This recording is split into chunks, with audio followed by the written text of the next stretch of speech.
Hi everyone, and welcome back to Renew You Students YouTube channel. Here we're continuing what is our lesson in what is the story of Jonah. Someone who was given the task to bring what is mercy, compassion, and what is the message of God to people who were quite evil, but who God still wanted to pursue, who still wanted to love and save. But Jonah didn't want that for those people. So, having rejected what was his call, what was his duty, what he was supposed to do, he ran away from God, which was the opposite of what he was supposed to be doing. And because of that, he ended up bringing into danger other people on a ship where this huge storm came upon them. And the only way that these people could be saved was for Jonah to be thrown off the board, because Jonah knew that's what had to be done. And that is where we had left off the story. So now the story now continues by that a fish came and ate Jonah. And Jonah was trapped, essentially still alive within this fish. So in that circumstance, what do you do? And Jonah did the only thing you can do when you are completely overwhelmed, where you're on the brink of death, in darkness, in the worst place possible. And that Jonah prayed to God. And this is how the prayer went. So from the inside of the fish, Jonah prayed to the Lord his God. He said, "In my distress, I called to the Lord, and he answered me. From deep in the realm of the dead, I called for help, and you listened to my cry. You hurled me into the depths, into the very heart of the seas, and the current swirled about me. All your waves and breakers swept over me. I said, I have been banished from your sight, yet I will look again toward your holy temple. The engulfing waters threatened me, the deep surrounded me. Seaweed was wrapped around my head. To the roots of the mountain I sank down. The earth beneath barred me in forever. But you, Lord my God, brought my life up from the pit. When my life was ebbing away, I remembered you, Lord, and my prayer rose to you, to your holy temple. Those who cling to worthless idols turn away from God's love for them.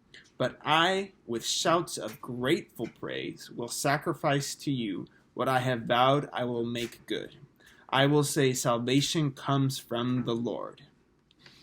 And so what this prayer really reflects is it is Jonah in the middle of a fish, and he doesn't know what else to do.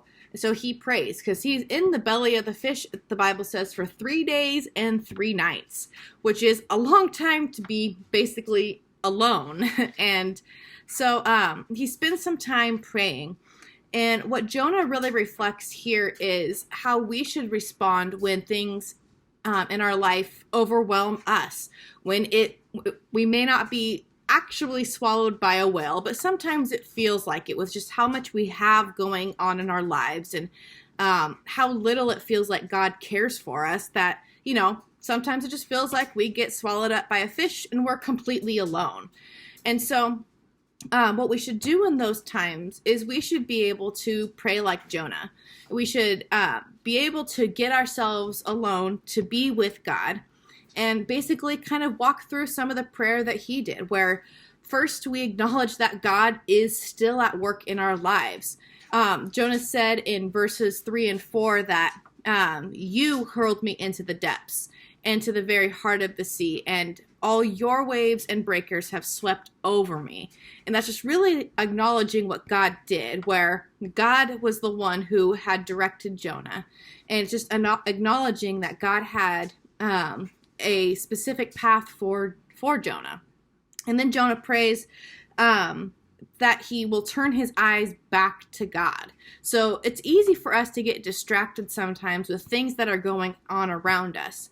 And so, but when we get that moment alone to be able to pray to God, it's a reminder that we need to turn our focus back to God. And verse 4, Jonah says, "Yet I will look again to your holy temple," which basically means I will go back to remembering what it is I'm supposed to be doing, and remembering to look to you in this time. And then Jonah prays, thanking God for the compassion that God has, because God could have easily had that whale completely eat Jonah, and Jonah dies, and that's the end of the story. But instead, God uses the fish to keep Jonah alive, which is kind of a miracle in itself. And so he uses that time to show that God is still in control of the situation, and that God still had compassion on Jonah and still wanted Jonah to change. And so Jonah didn't instantly die in this situation. And Jonah acknowledges this. In verse 6, he says, "But you, Lord my God, brought my life up from the pit." And so once again, he's just acknowledging that God's compassion continues to bring him up instead of just telling him all the things that he's done wrong. And then finally, what Jonah does is he renews his commitment to what God has asked him to do in verse 9, where he says, "I will sacrifice to you what I have vowed, and he will make good. And he will say to the people of Nineveh that salvation comes from the Lord." And so he's just saying to God, I acknowledge that I've done wrong and that you've still been at work in my life. I'm turning my focus back to you because you are the most important. Thank you for not killing me instantly, and thank you for your compassion. And I'm going to continue to do what you've asked me to do. I acknowledge that I was in the wrong here, and I'm going to go back and do what you asked me to do. And so in that time, Jonah was able to pray all of that. And so that's what we should do when we have things in our lives going on. We should be able to get ourselves alone and basically just remind ourselves that God is still good, and continue to pray that he would help us in situations, and help us to remember our commitments to him. And so the end of this chapter, because the story's still not done, but as soon as Jonah has spent 3 days and 3 nights in the belly of the fish, and he has prayed to God, verse 10 says, "And the Lord commanded the fish, and it vomited Jonah up onto dry land." So it wasn't just even in the water. He just threw him up.